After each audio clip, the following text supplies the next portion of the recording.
భూమి మీద 2000 సంవత్సరాల క్రితము దేవుని జ్యేష్ఠ కుమారుడు శరీరధారిగా వచ్చి యేసుక్రీస్తుగా మన మధ్య నివసించి ఆయన దేహంతో ఏం చేశాడో ఒక్కసారి మీరు ఆలోచన చేయండి. యోహాను సువార్త 17:4, 17వ అధ్యాయం 4వ వచనం, చేయుటకు నువ్వు నాకు ఇచ్చిన పని నేను సంపూర్ణంగా నెరవేర్చి భూమి మీద నిన్ను మహిమపరిచితిని. తండ్రి, లోకము పుట్టక మునుపు నీ యొద్ద నాకు ఏ మహిమై ఉండెనో ఆ మహిమతో నన్ను ఇప్పుడు నీ యొద్ద మహిమపరచుము అంటున్నాడు. ఏం చేశాడంటే ఆయన, చేయుటకు నువ్వు నాకు ఇచ్చిన పని నేను సంపూర్ణంగా నెరవేర్చి భూమి మీద నిన్ను మహిమపరిచితిని. చూసారా, భూమి మీద మనిషికి దేహం దేవుడు ఎందుకు ఇచ్చాడో తెలుసా? ఆయనను మహింపరచడానికి. ఎలా? ఆయన మనకిచ్చిన పనిని సంపూర్తి చెయ్యాలి యేసుక్రీస్తులాగా. అందుకోసమే he's role model to human kind.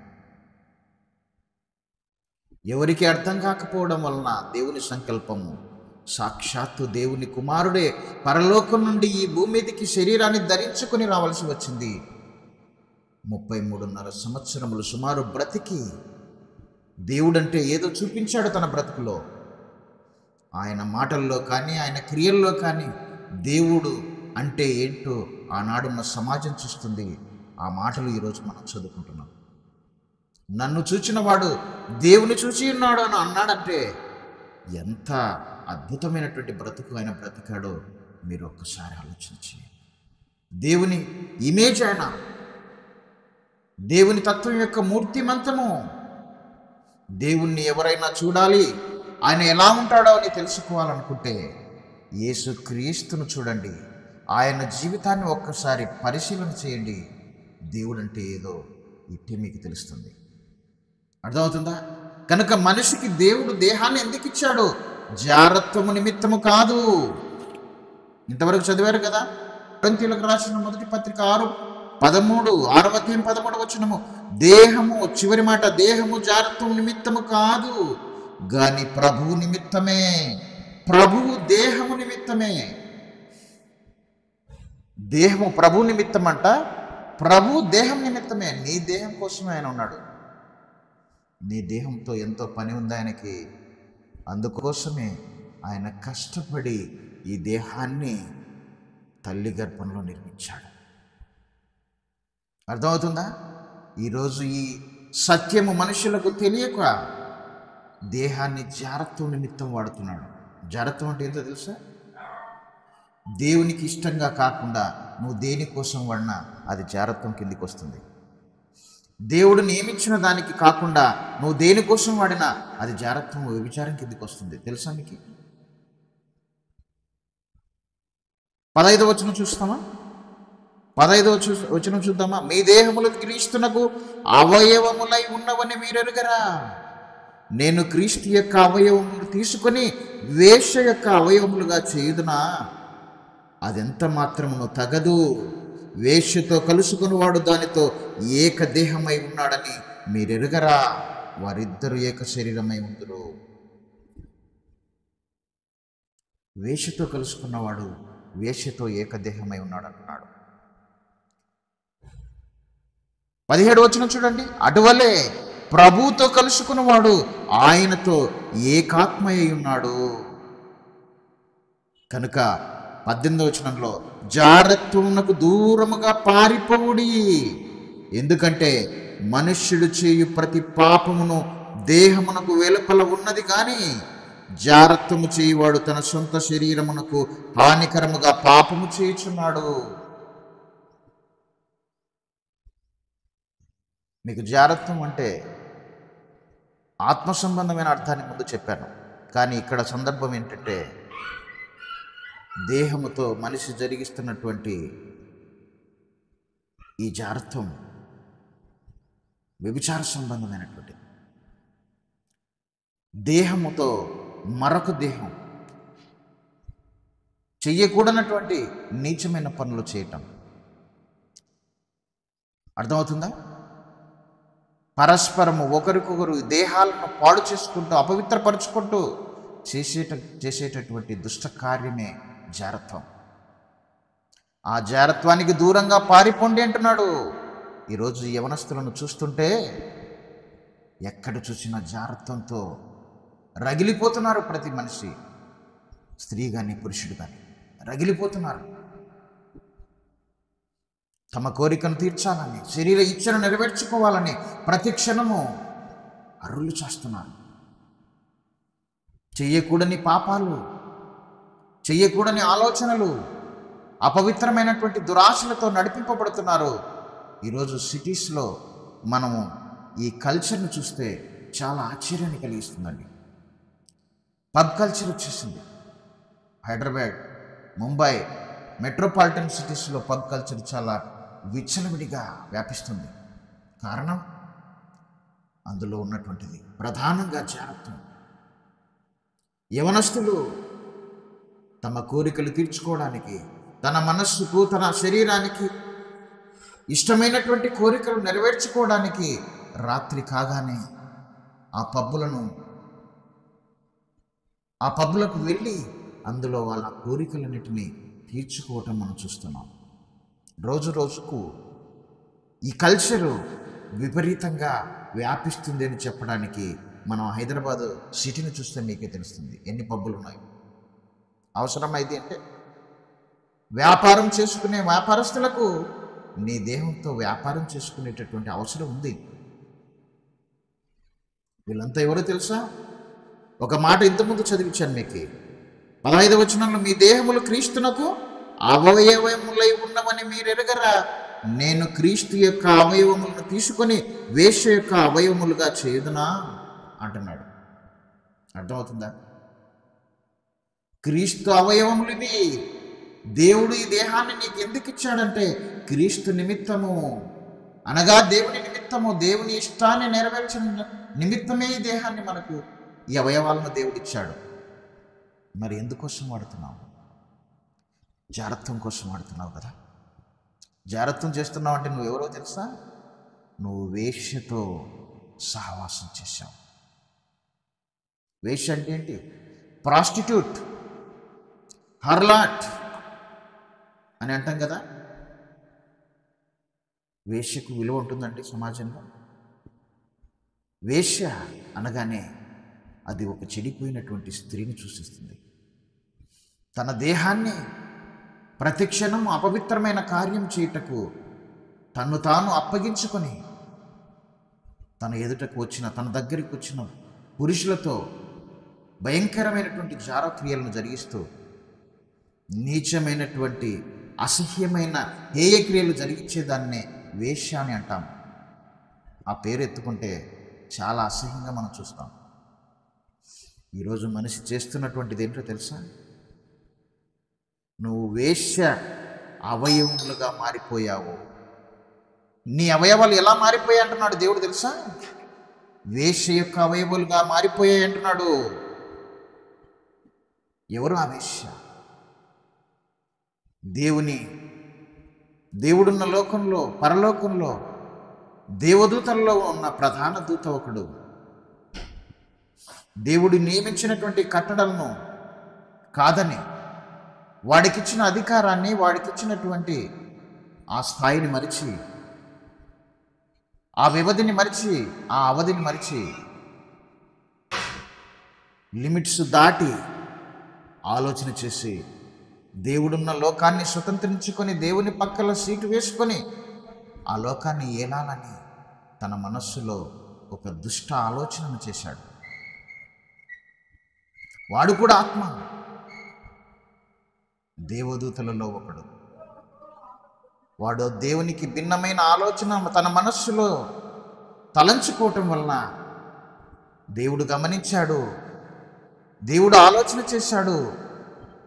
నాకు విరోధమైనటువంటి ఆలోచన వీని మనస్సులో వచ్చింది కనుక వీడు చాలా ప్రమాదం అని తెలుసుకొని వాడిని పరీక్షించాడు కొంతకాలము.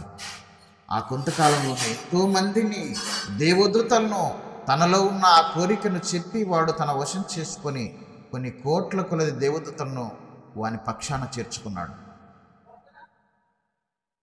అంతటా పరలోకంలో యుద్ధం కలిగింది, యుద్ధం జరిగింది. దేవుని దూతలకు వాని దూతలకు యుద్ధం జరిగింది.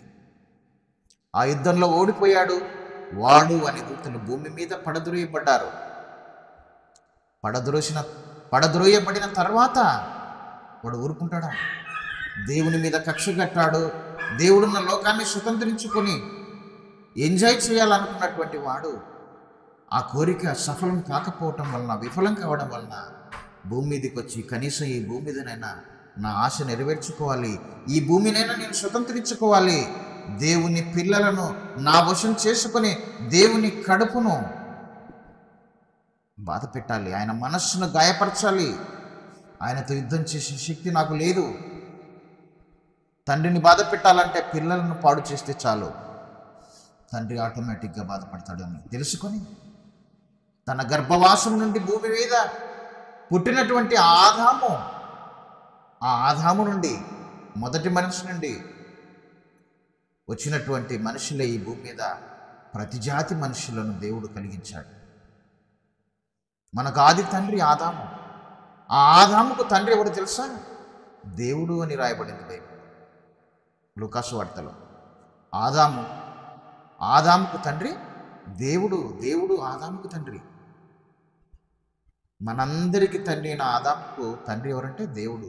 అనగా భూమి మీద పుట్టిన ప్రతి మనిషికి తండ్రి దేవుడు అని దేవుని గ్రంథం సెలవిస్తుంది. ఎఫెసీ పత్రిక 4:6లో అందరికీ తండ్రి అయిన దేవుడు ఒక్కడే, ఆయన అందరికీ పైగా ఉన్నవాడే, అందరిలో వ్యాపించి అందరిలో ఉన్నాడు. దేవుని గర్భవాసం నుండి వచ్చినటువంటి ఆత్మగా ఒకనాడు ఒక దేహంలోనికి ఆదాము అనేటటువంటి ఆ దేహంలోని ఆదాము అనే వ్యక్తి ఆత్మ, ఆ దేహము అనగా దేవుని చేత నిర్మాణము చేయబడి మట్టి నుండి తీయబడినటువంటి ఆ దేహములోనికి ప్రవేశించాడు దేవుని ద్వారా. ఆ ఆదాముకు పుట్టిన వారమే మనమందరం. ఆదాము నుండి దేవుడు గాఢ నిద్రను కలుగచేసి ప్రక్కటెముకను తీసి అతని మాంసములో మాంసాన్ని తీసి అతని ఆత్మను విభజించి స్త్రీగా నిర్మించి వారిరువురు నుండే ఈ భూమి మీద పుట్టిన ప్రతి మనిషిని ఆయన పుట్టిస్తున్నాడు అని దేవుని గ్రంథం సెలవిస్తుంది. మనిషి కోతికి పుట్టినవాడు కాదు, నరుడు వానరానికి పుట్టినవాడు కాదు, మనిషికి పుట్టినవాడే. ఆ మనిషి దేవునికి పుట్టినవాడని దేవుని గ్రంథం సెలవిస్తుంది. అర్థమవుతుందా? దేవుడు అనుగ్రహించిన ఈ దేహంతో నువ్వు దేవునికి ఇష్టమైన కార్యాలు, క్రీస్తుకు అవయవములుగా ఉండవలసిన నువ్వు వేశ్యకు అవయవాలుగా మారిపోయాయంటే ఎవరు వేశ్య? ఒక్కసారి ఆలోచన చేయండి. ఎవరు ఈ వేశ్య? మనుషుల మధ్య వీర విహారం చేస్తూ డేర్ డెవిల్గా మనుషుల మధ్య కనపడకుండా మనుషుల యొక్క శరీరాలను, మనుషులను హస్తగతం చేసుకుని ప్రతి క్షణం తన కోరికలు తీర్చుకుంటున్నటువంటిది ఈ వేశ్య ఎవరు అని ఆలోచన చేస్తే పరలోకం నుండి భూమి మీదికి పడద్రోయబడినటువంటిది, దేవుని కట్టడలను కాదని, దేవుని ఆజ్ఞలను కాదని, దేవుడిచ్చిన అధికారం కాదని అధికార దుర్వినియోగం చేసి దేవుని పైన తిరుగుబాటు చేసినటువంటి భయంకరమైన దుష్టశక్తి ఈ వేశ్య. వేశ్యగా మారిపోయాడు వాడు పరలోకంలోనే. అర్థమవుతుందా? దేవుడు నియమించినటువంటి ఆజ్ఞను, కట్టడలను ఎవరైతే మీరుతారో వారు వేశ్యగా మారిపోతారు, వారు వ్యభిచారులుగా మారిపోతారు, వారు జారులుగా మారిపోతారు. ఇది ఆత్మ సంబంధమైనటువంటి జారత్వం. జాగ్రత్తగా వినాలి. టాప్ నాలెడ్జ్ చెప్తున్నా, హైయర్ నాలెడ్జ్ చెప్తున్నాను. ఇది భూ సంబంధమైనటువంటి జ్ఞానము కాదు, ఇది ఆత్మ సంబంధమైన జ్ఞానం, పరసంబంధమైనది దేవుని జ్ఞానం. అర్థమవుతుందా? వాడు వేశ్యగా మారి, ఒక దేవదూత వేశ్యగా మారి ఎంతోమంది దూతలను వేశ్యలుగా మార్చేశాడు వాడు. అనగా దేవునికి భిన్నంగా ప్రవర్తించేటటువంటి భయంకరమైనటువంటి శక్తులుగా మారిపోయాయి. దేవుడంటే వారికి భయం లేదు. చెయ్యకూడని పాపాలు చేసుకుంటూ మనుషుల మీద పడ్డారు. ఇప్పుడు ఆది తల్లిని మోసం చేశాడు వాడు. తన జారత్వపు కోరికలను, ఒక వేశ్య ఎలా ప్రవర్తిస్తుందో మీరు ఆలోచించేయండి. చాలా డేర్గా ఉంటుందండి. ఒక వేశ్య, ఒక ప్రాస్టిట్యూట్, ఒక హార్లాట్ ఈ భూమి మీద మనుషుల మధ్య ఎలా ప్రవర్తిస్తుందో తెలుసా? మనందరికీ తెలుసు. అది చాలా డేర్గా ఉంటుందండి. ఎవరికి భయపడదండి, చావుకు కూడా భయపడదండి, అన్నిటికీ తెగిస్తుందండి. ఎంతమంది మనుషులను, పురుషులను చంపివేసిందో దానికి లెక్కలేదండి. సామెతల గ్రంథం చెప్తాడు. సామెతల గ్రంథము జాగ్రత్తపు కార్యక్రమాలు చేసేటటువంటి దాన్ని గురించి దేవుడు మాట్లాడుతున్నాడు. 5వ అధ్యాయము 1 నుండి వచనాలు. నా కుమారుడ, నా జ్ఞానోపదేశం ఆలకింపుము, వివేకము గల నా బోధకు చెవియొగ్గుము, అప్పుడు నువ్వు బుద్ధి కలిగి నడుచుకొందువు.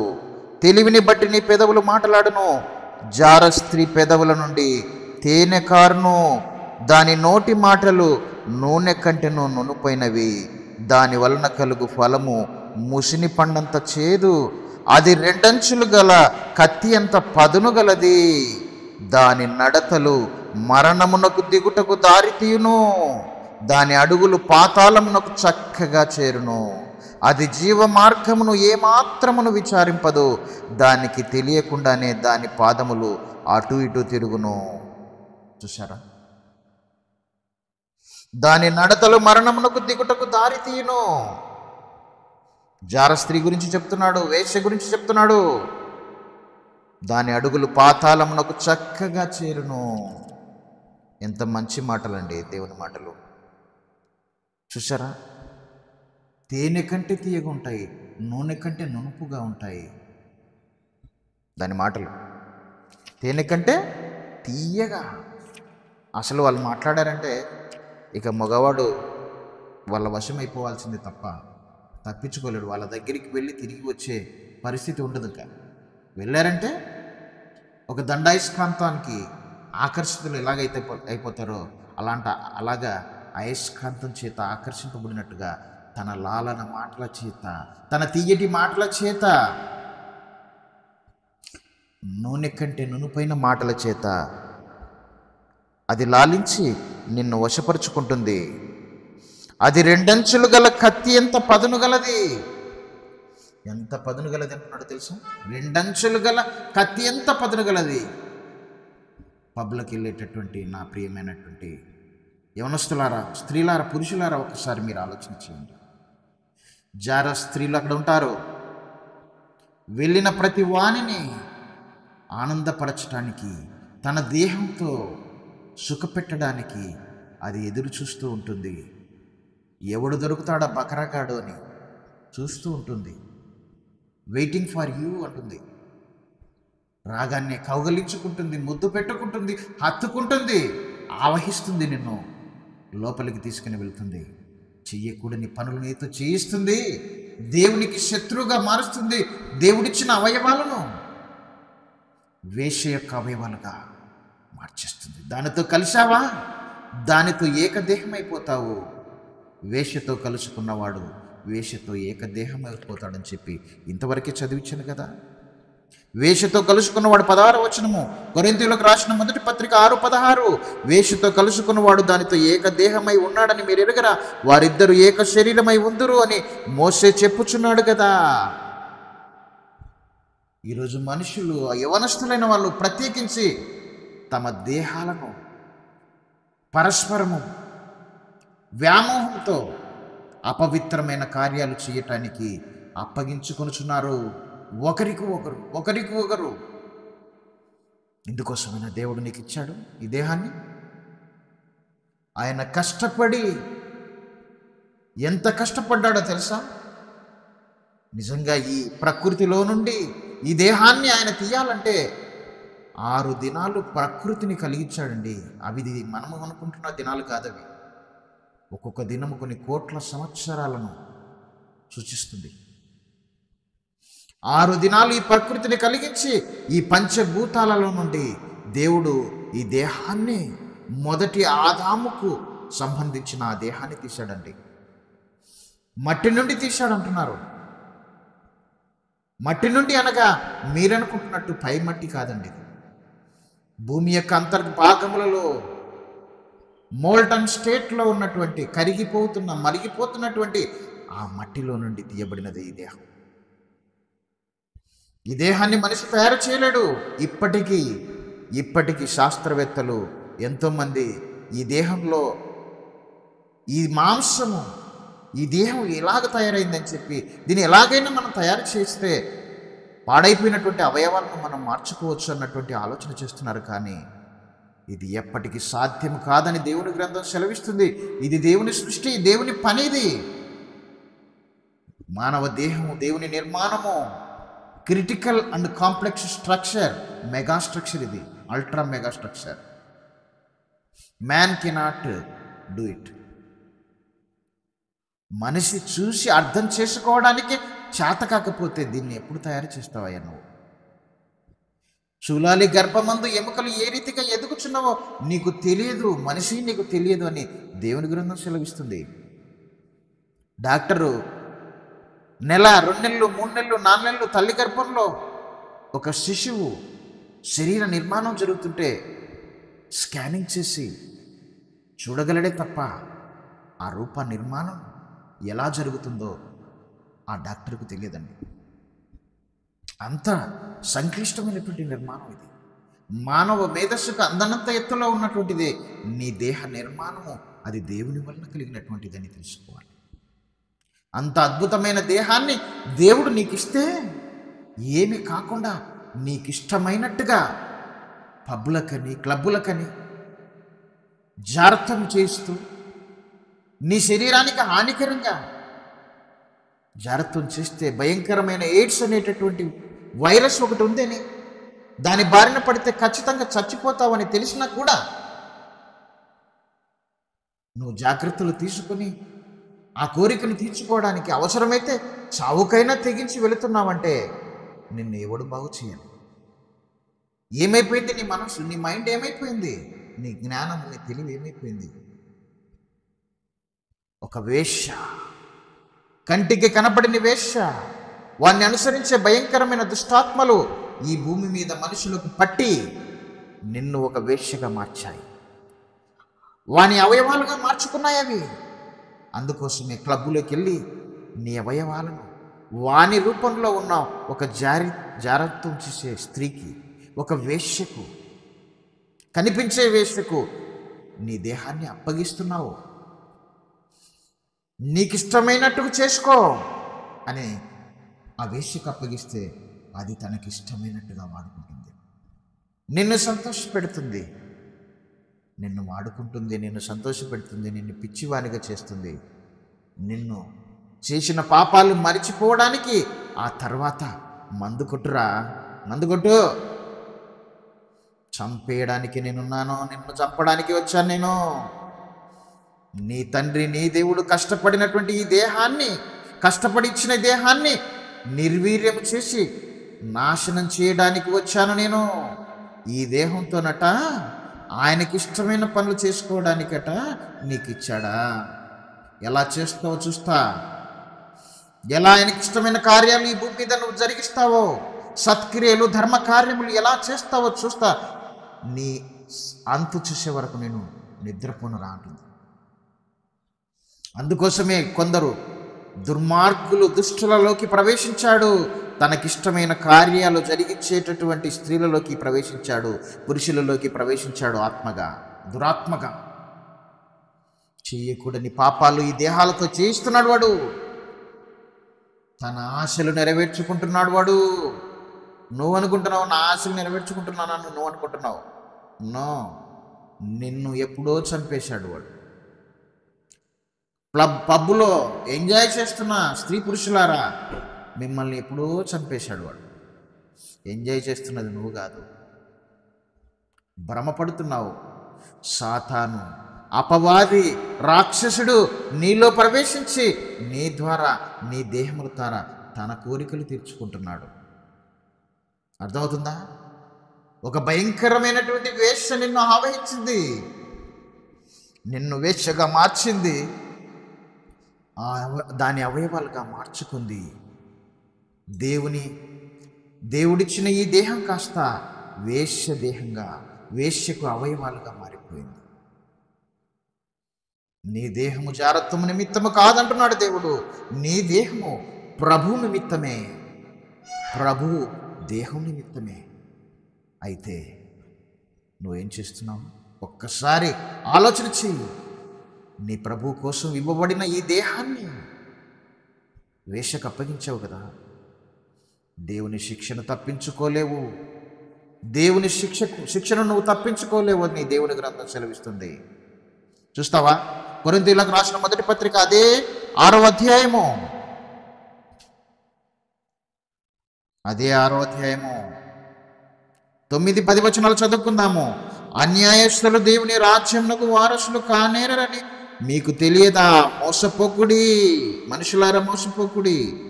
జారులైనను, విగ్రహారాధికులైనను, వ్యభిచారులైనను, ఆడంగితనము గలవారైనను, పురుష సంయోగులైనను, దొంగలైనను, లోబులైనను, త్రాగుబోతులైనను, దూషకులైనను, దోచుకుని వారైనను దేవుని రాజ్యమునకు వారసులు కానేరరు.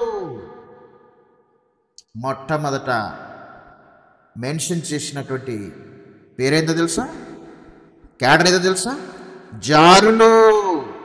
జారులైనను, విగ్రహారాధికులైనను, వ్యభిచారులైనను, ఆడంగితనము గలవారైనను, పురుష సంయోగులైనను, దొంగలైనను, లోబులైనను, త్రాగుబోతులైనను, దూషకులైనను, దోచుకుని వారైనను దేవుని రాజ్యమునకు వారసులు కానేరరు. 2 సార్లు ఎందుకు చదివాను తెలుసా? ఆలోచన చేస్తారని. దేవుడు ఒక రాజ్యాన్ని భూమి మీద స్థాపించాడు యేసుక్రీస్తు ద్వారా. ఆ రాజ్యంలో చేరినటువంటి ప్రతి ఒక్కరూ ఈ దేహాన్ని పవిత్రంగా కాపాడుకునేవారే. దేవుడిచ్చిన దేహాన్ని ఒకనాడు వేశ్యకు అవయవాలుగా ఇచ్చిన వారు దేవుని రాజ్యంలోకి యేసుక్రీస్తునందు విశ్వాసం ద్వారా, బాప్తిస్మం అనేటటువంటి ఆ అద్భుతమైనటువంటి కార్యం ద్వారా దేవుని రాజ్యంలోకి అడుగు పెడుతున్నారు. ఆ రాజ్యంలో చేరిన ప్రతి ఒక్కరూ దేవుడిచ్చిన ఈ దేహాన్ని దేవునికి అవయవాలుగా, నీతికి సాధనాలుగా వాడడానికి తమను తాము ఈ దేహాన్ని దేవునికి అప్పగించుకున్నటువంటి జనాంగం. అదే దేవుని రాజ్యం. ఈ లోకానికి వేరుగా దేవుడు తన రాజ్యాన్ని ప్రత్యేకించుకొని ఈ భూమి మీద స్థాపించి ఆ రాజ్యంలో ఉన్నటువంటి తన ప్రజల ద్వారా తన ఆశలు నెరవేర్చుకోవాలని నిర్ణయించుకున్నాడు. ఎందుకంటే ఆదాము నుండి వచ్చినటువంటి సంతానమంతా దేవునికి దూరం అయిపోయి వేశ్యతో కలిసి చెయ్యకూడని పాపాలు చేస్తూ భయంకరంగా చెడిపోయారు. నా కుమారుని ఈ లోకంలో నుంచి నేను భూమి మీదకి పంపి శరీరాన్ని ఇచ్చి, నా కుమారునికి శరీరాన్ని ఇచ్చి వారి మధ్య నివసింపచేసి నా మాటలన్నీ, నా మనసంతా నా పిల్లలకు తెలియచేయాలని ఆయన ద్వారా ఈ ప్రపంచానికి తన మనస్సునంతా పరిచిపెట్టాడు. ప్రతి ఒక్కడూ ఆయన వెళ్ళిన మార్గంలో నడుచుకోవాలని ఈ జ్ఞాన గ్రంథాన్ని మనందరికీ ఉచితంగా అనుగ్రహించాడు. ఈనాడున్నటువంటి ప్రతి మనిషి ఈ జ్ఞాన గ్రంథాన్ని ధ్యానించి క్రొత్త నిబంధనలో రాయబడినటువంటి ప్రతి మాటను అనుసరించి నడుచుకోవాలనే దేవుడిచ్చినటువంటి ఈ చట్టం. ఇదే దేవుడిచ్చిన కాన్స్టిట్యూషన్. ప్రతి మనిషి అనుసరించవలసినటువంటి దేవుని చట్టం, ద లా ఆఫ్ గాడ్. అర్థమవుతుందా? దేవుని రాజ్యముగా తన పిల్లలను చేసుకొని తన ఇచ్చినటువంటి ఈ దేహంతో తనకిష్టమైన కార్యాలు జరిగించుకోవాలని ఆయన రాజ్యాన్ని స్థాపించాడు యేసుక్రీస్తు ద్వారా. ఇప్పుడు ఆయన రాజ్యం భూమి మీద ఉంది. ఆ రాజ్యంలో ఎంతోమంది దేవునికి ఇష్టమైనటువంటి వారు, నాలాంటి వారు నివసిస్తున్నారు. దేవునికి ఇష్టమైన కార్యాలు ఈ దేహంతో జరిగిస్తున్నారు. ధర్మ కార్యములు, సత్క్రియలు జరిగించేవారు. మరి మిగిలిన వారంతా వేశ్యకు అవయవాలుగా మారిపోయారు. జాగ్రత్తం చేస్తున్నారు. ఇంతవరకు చదివించాను కదా, ఆ లిస్ట్ అంతా ఎవరు చేస్తున్నారు తెలుసా? వేశ్యకు అవయవాలుగా మారినటువంటి ప్రతి మనిషి అవన్నీ చేస్తాడు. జారులుగా మారిపోయారు, విగ్రహారాధికులుగా మారిపోయారు, వ్యభిచారులుగా మారిపోయారు, ఆడంగితనము వారుగా ఆడంగితనము గలవారుగా, మగవాళ్ళు ఆడంగితనం గలవాళ్ళు. మగవాడిగా ప్రవర్తించాడు, ఆడదానిలాగా ఆడదాని వేషం వేసుకుంటాడు, ఆడదానిలాగా నాట్యం చేస్తాడు, ఆడదానిలాగా ప్రవర్తిస్తాడు. ఆడంగితనం. పురుషులు వివాహం చేసుకుని అవాచ్యమైన కార్యాలు చేస్తున్నారు. అవునో కాదు మీరు ఒక్కసారి ఆలోచన చేయండి. పురుష సంయోగులు, దొంగలు, లోపులు, త్రాగుబోతులు, దూషకులు, దోచుకుని వారు దేవుని రాజ్యానికి వారసులు కారు. వీళ్ళంతా లోకంలో ఉన్నారా లేదా? ఎక్కువ మంది వీళ్ళే ఈ లోకంలో ఉండేది. ఆ లోకంలో నుండి ఇకనైనా నువ్వు బయటికి రా. దేవుడు చెబుతున్నాడు, నాయన ఎంతో కష్టపడి నీకు ఈ దేహాన్ని ఇచ్చాను రా, నేను నా కోసం చేసుకున్నాను నాన్న.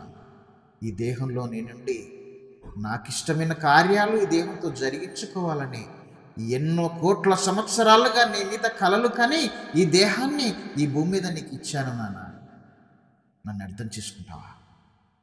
ప్లీజ్ అండర్స్టాండ్ మీ. నా కష్టాన్ని ఒకసారి గుర్తించు. నేనే కదా ఈ దేహాన్ని నీకు ఇచ్చాను, నేనే కదా నిన్ను ప్రతి క్షణం పోషిస్తున్నాను.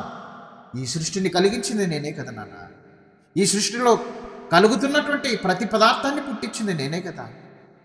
ఆ ఆహారంతో, ఆ పానీయంతో ప్రతి క్షణం నిన్ను బ్రతికిస్తున్నది నేనే కదా. నేను తప్ప ఎవరున్నారు నీకు? నేనే నీ తండ్రిని కదా. నా ప్రేమను ఒక్కసారి ఆలోచన చెయ్యి. ఒక్కసారి నువ్వు మనసు పెట్టి నా మాటలను అంగీకరించు, నా మాటలను గ్రహించు. నువ్వు సాతాను నిన్ను మోసం చేస్తున్నాడు రా. నా శత్రువు నీ శత్రువు వాడు. నిన్ను పాడు చేసి నన్ను బాధ పెట్టాలని నాతో పోరాడడానికి చేత కాక దద్దమ్మ చవట నా పిల్లలైనటువంటి మిమ్మల్ని పాడు చేసి నా కంట కన్నీరు రప్పిస్తున్నాడు రా వాడు. నా కంట కన్నీరు వస్తుందంటే కారణం నువ్వు కాదా? నీకిచ్చిన తెలివి, నీకిచ్చిన జ్ఞానం ఏమైపోయింది నాన్న నీకు? కనుక నా మాటలను ఆలకించు. నీ మనస్సును నాకివ్వు నా కుమారుడా. నీ హృదయం నాకిమ్ము అంటున్నాడు సామెతల గ్రంథంలో. ఎవరికిచ్చావయ్యా? జారినికిచ్చావా? వేషకిచ్చావా నీ మనసును? ఎంత తప్పు చేస్తున్నావు? వేషకిస్తే అది చెయ్యకూడని పాపాలల్లా నీ దేహంతో జరిగించి నిన్ను పాడు చేసి నిన్ను చంపివేసి నిన్ను నరకానికి తీసుకొని పోతుంది. పాతాళము దాని వెంట వెళుతుంది. నీకు అర్థం కావడానికి ఒక మాట చెప్తా. ఇది ఎండాకాలం కదా. ఎండాకాలంలో మనకు మ్యాంగోస్ వస్తాయి. మనకిష్టమైన ఫ్రూట్ కదా మ్యాంగో. ఒకసారి ఆ మామిడి తోటకు వెళ్ళండి మీరు. మామిడి తోటకి వెళ్ళిన తర్వాత మా తోటలోకి వెళ్ళగానే మనం ఏం చేస్తాం? ప్రతి చెట్టును అలా చూస్తాం, ప్రతి చెట్టును అలా పరిశీలిస్తాం. ఎందుకు తెలుసా?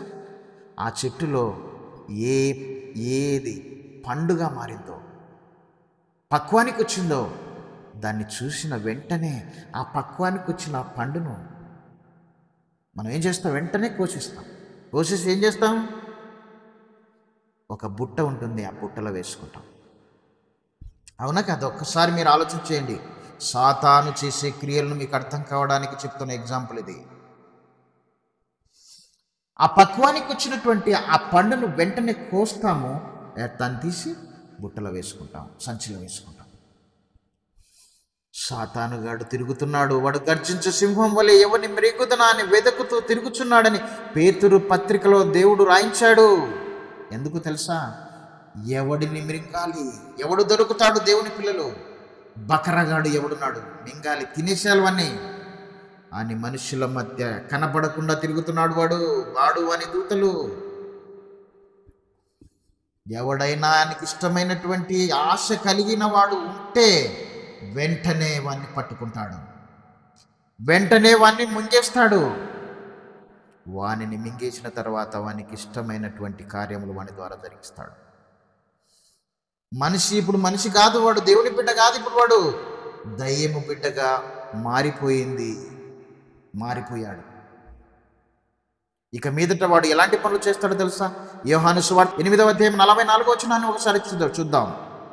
ఏం చేస్తాడు వాడు? ఇంకా సాతాను చేత మిరింగబడిన వాడు తన ఆశలు ఎలాగ నెరవేర్స్తాడో యేసుక్రీస్తు వారు భూమి మీద ఉన్న దినాలలో మనుషులతో మాట్లాడుతున్న మాటలు మీరు వింటే ఆశ్చర్యపోతారు. యోహాను సువార్త 8వ అధ్యాయము 44వ వచనము ప్రభువారు చెప్తున్నారు, మీరు మీరు మీ తండ్రి యొక్క అపవాది సంబంధులు. ఎవరిని గురించి చెప్తున్నాడు? ఆయన మాట వినకుండా, దేవుని మాట వినకుండా, క్రీస్తు చెప్పిన మాటలు వినకుండా ఆయనను అడ్డగిస్తున్న ప్రతి వానితో చెబుతున్న మాటలు ఇవి. సత్యాన్ని అడ్డగిస్తున్నటువంటి దుష్టులతో చెబుతున్న మాటలు ఇవి. ఏమంటున్నాడు? మీరు మీ తండ్రి యొక్క అపవాది సంబంధులు, మీ తండ్రి దురాశలు నెరవేర్చగోరుచున్నారు. అపవాది ఏమైపోయాడట?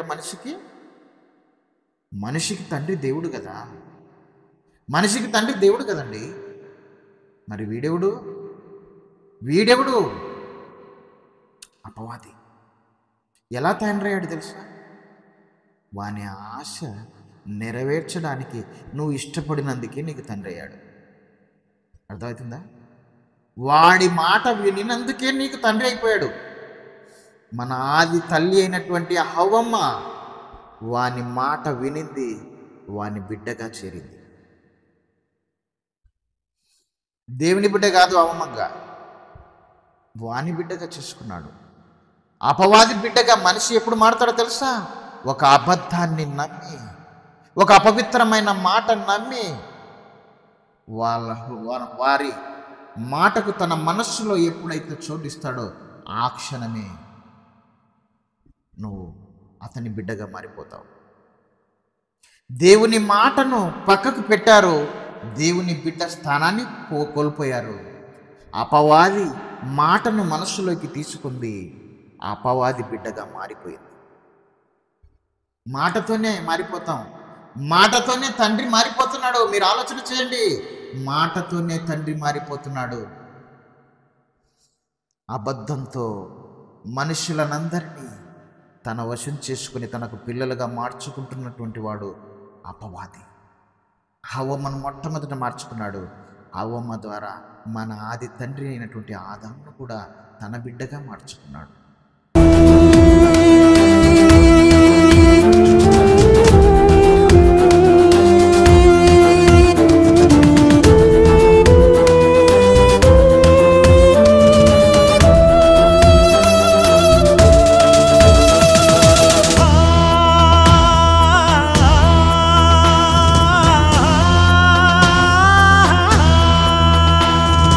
మనుషులలోనే దూరాడు నిన్ను మంటల్లో నెట్టడానికి, ప్రతి మనిషి మనోనే కాలకు త్రుట్టితనము కలుగజేశాడు.